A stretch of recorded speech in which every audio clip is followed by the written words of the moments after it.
Hey everybody, I'm Todd and this is Sweet Tea Guitars.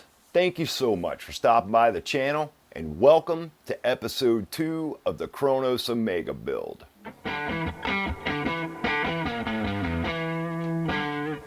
Alright you guys, so most of you have probably already seen the introduction to this build. I posted that video a couple of weeks back.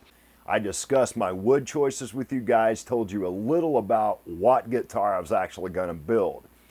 This is my first actual commission build that I'm doing for someone that I do not know. And I am super excited about this. The first customer I got is a longtime YouTube subscriber of mine called Big Kahuna. We kicked around ideas for almost a year before we landed on this guitar.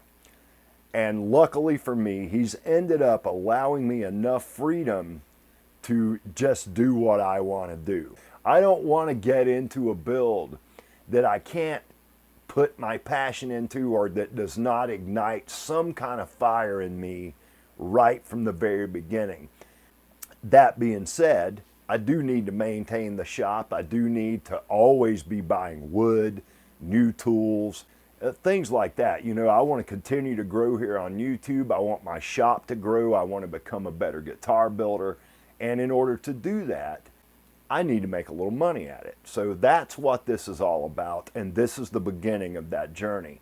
We've ended up landing on a design that I really believe is going to become a staple for me as a guitar builder. That is the Kronos. So I've got a stack of wood right here. It's all different thicknesses and sizes, and we're going to orient this in just a moment. Before we glue this thing up, I made a last-minute decision to use this wicked piece of Itauba as a center decorative piece down the center of his neck. This board is just lovely, and I am really stoked to use this piece as a center on this guitar. So Eric and I have decided over the past couple of weeks that we're kind of going to approach the two guitars I'm building for him, this being the first, from a fire and water theme, so to speak. This first guitar I'm building, the Kronos-Omega, it's the fire guitar. So I'm going with some really killer color on this thing, you guys, and that poplar burl top that I'm using for this guitar is gonna really catch on fire.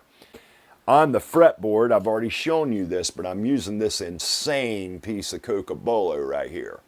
I've marked up center lines both on the horizontal and the vertical. What we want to do is mount this thing to the base of the router sled. We want to cut just till it barely kisses the center of this fretboard.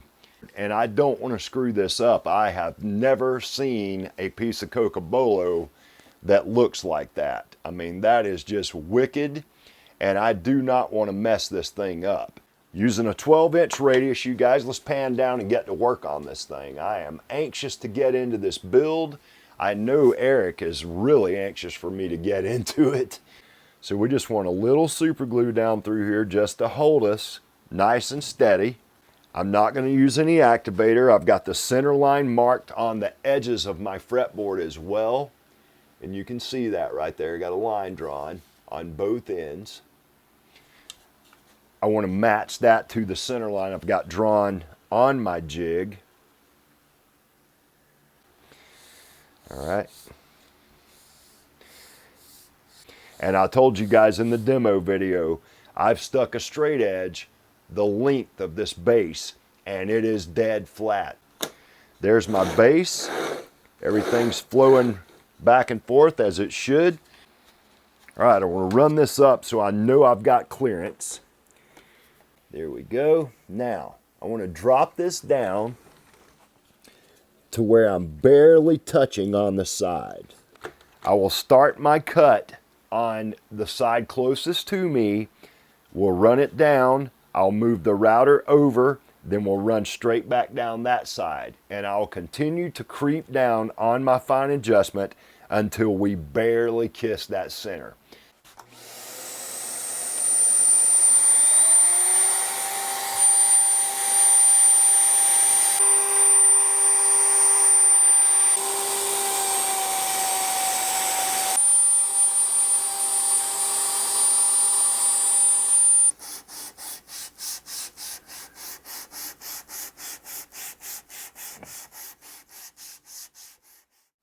All right, you guys, we have got a beautiful fretboard right here, and this is the orientation that I'm going to run this thing in, just like this. So this is going to be my nut side, this will be the heel side, and I'm completely happy with this thing. What a beautiful fretboard.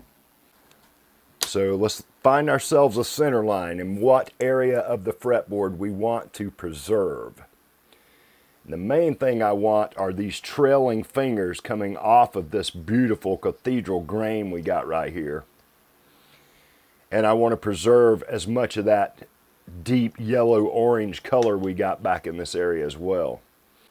The true center line will be a good place to start. All right, there we go. Let's grab our pencil. Mark that 0 point. Let's come down here, do the same thing.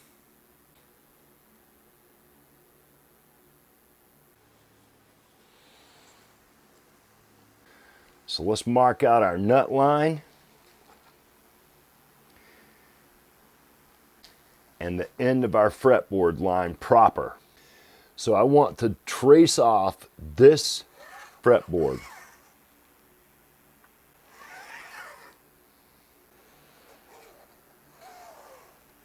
All right, and I want to stay, when I go to cut this on the bandsaw, I want to stay about 2 millimeters outside of those exterior lines right there. We'll mark out the nut line. So there's my nut line marked. There's the end of my fretboard proper marked, and I've got the exterior shape of the fretboard drawn on here. So this thing's ready to slot at this point. There we go, nice and solidly mounted to our fret slotting template. We'll slide this thing in here on our nut line.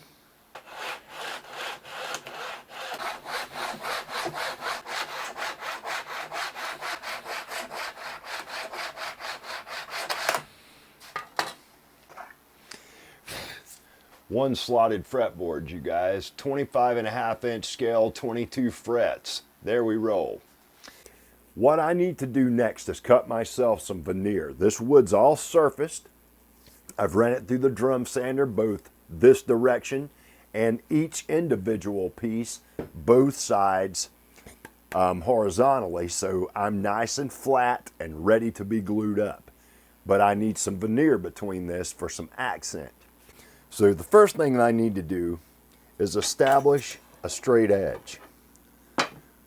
So let's get that done first. I'm just going to take this ruler.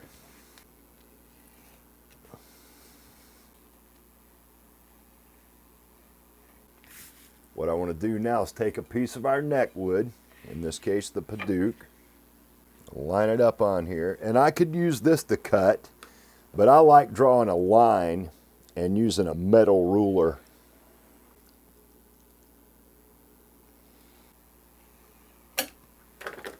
Obviously, a ton of different ways you could do this, you guys. So let's get all our veneer lined up like we need it.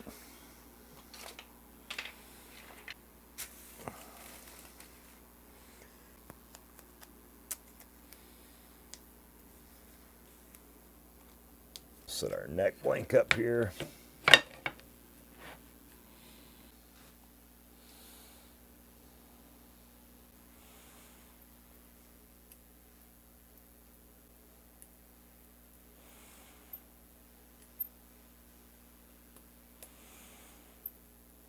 Mode.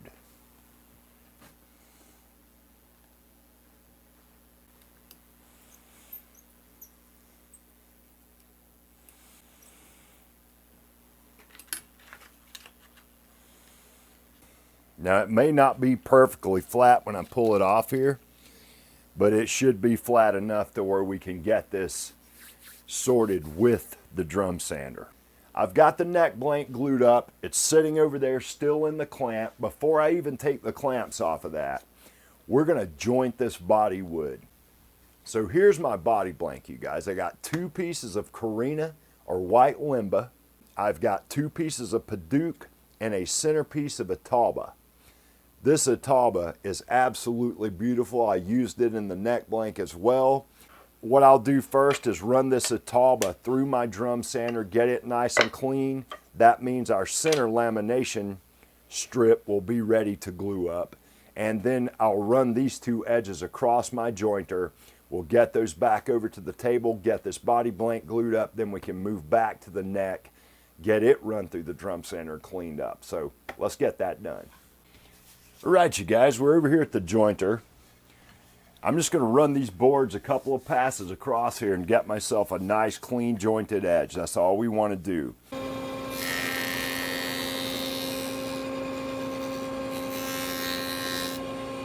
Want all those saw marks gone.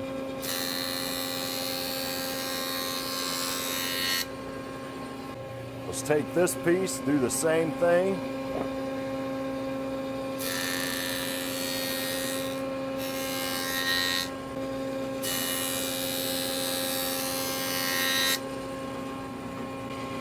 All right, that feels nice. All right, back to the bench.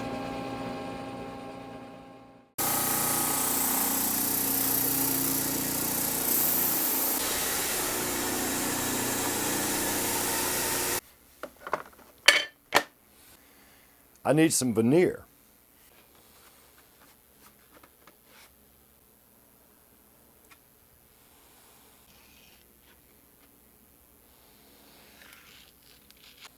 You always want to make sure you're applying pressure over where you're cutting, because veneer has a tendency to pull out from under the ruler when you're cutting it, if you use that method to cut it. So what I've done here, I've got my two Bessie bar clamps down on my granite, so I make certain that they're sitting on a nice flat level surface. I'll glue this up on the vertical to start with, and then I'll lay it down when we get ready to post that last piece on it.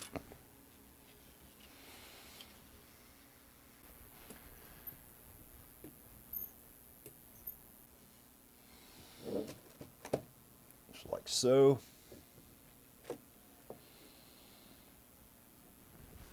Squeeze it together and rock it a little bit. So I want to bring these clamps in just till they start to make contact. I want to make sure everything's nice and seated. All right, while I'm pressing that down, I'm just going to bring some pressure. I got squeeze out all the way down. Let's clean some of that glue residue up. Let me grab a paper towel.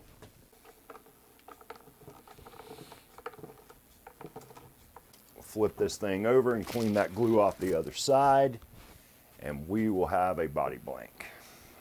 All right, you guys, let's get this neck blank popped out of clamp here. Run through this drum sander and see what we're going to end up with. I'm excited to see this thing.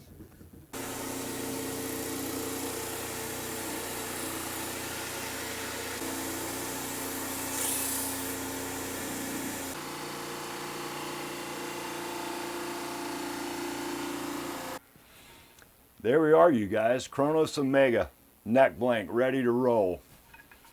I am really happy with this thing.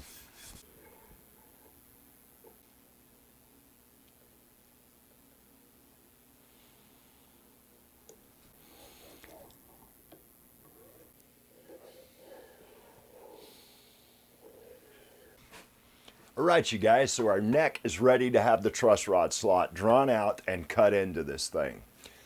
We'll get that done as soon as I pop that body out of clamp in the morning. We'll get it cut out perimeter shape wise on the bandsaw to within a couple of millimeters of its final shape. I'll go ahead and get my angle cut in for the front of my headstock. I want to leave the back of this neck flat up until the point that I'm ready to glue the fretboard on it. Right before that, we'll then cut away what we need to get our profile when we get ready to carve this thing.